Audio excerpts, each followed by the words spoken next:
If you're an athlete who plays at least one sport but still wants to build muscle during the season, I'm going to tell you exactly my experience as well as what to do to build muscle at the same time you're playing the sport. About 6 months ago, I wanted to get super strong for baseball. I want to be able to throw harder, I want to be able to hit the ball harder, and so I locked in on the gym. I spent 2 hours a session, 4 days a week. Missed essentially no workouts except for when I got sick, and I built a ton of muscle, ton of strength. My bench went from 100 pounds to 170. My squat went up over 100 pounds, and I gained a lot of confidence. And when the season started, I realized that all my hard work had finally paid off.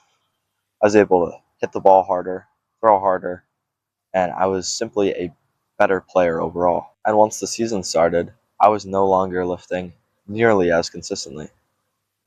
But I still wanted to lift. I still wanted to build muscle, to gain strength, and to do all the things I had done before. But at this point, I had baseball games to play. I had practices to go to every day, 24/7. I would be sore and tired from baseball. Now, it depends on what sports you play. If you do something like soccer, you're still going to be able to hit upper body workouts. If you do something like cross country, same thing.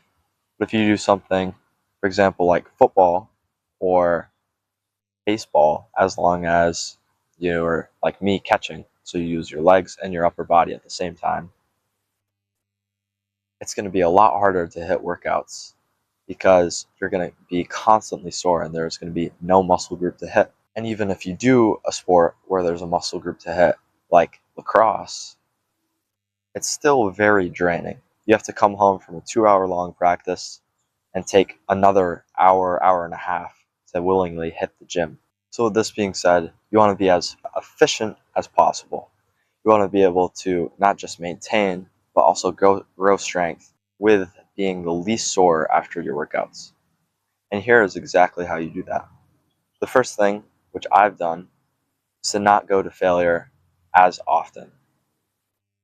I'm a big believer in hitting failure on a lot of your sets, but if you want to optimize for no muscle soreness and maybe leave a little bit of gains on the table in order to not be sore, it's best to avoid training to failure pretty much as often as possible. And the second thing you can do, which I've also done, is to lower the number of sets you do. If you're somebody who takes 3, 4, 5 sets on a single exercise, it can be very beneficial to lower this number down.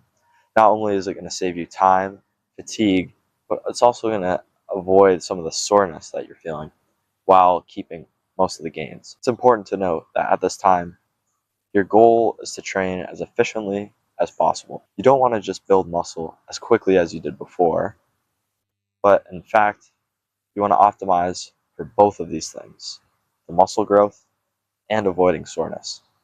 So by doing these two things, you can greatly reduce your soreness and still make muscle growth while not lacking in your sport. And again, it's not going to be easy. You're still going to have to sacrifice even more time on top of all the sports that you're doing.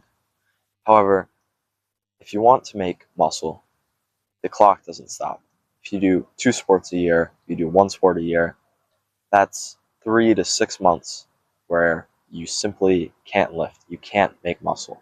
But with this, you won't be able to make as much muscle as when you have a full season to dedicate to the gym.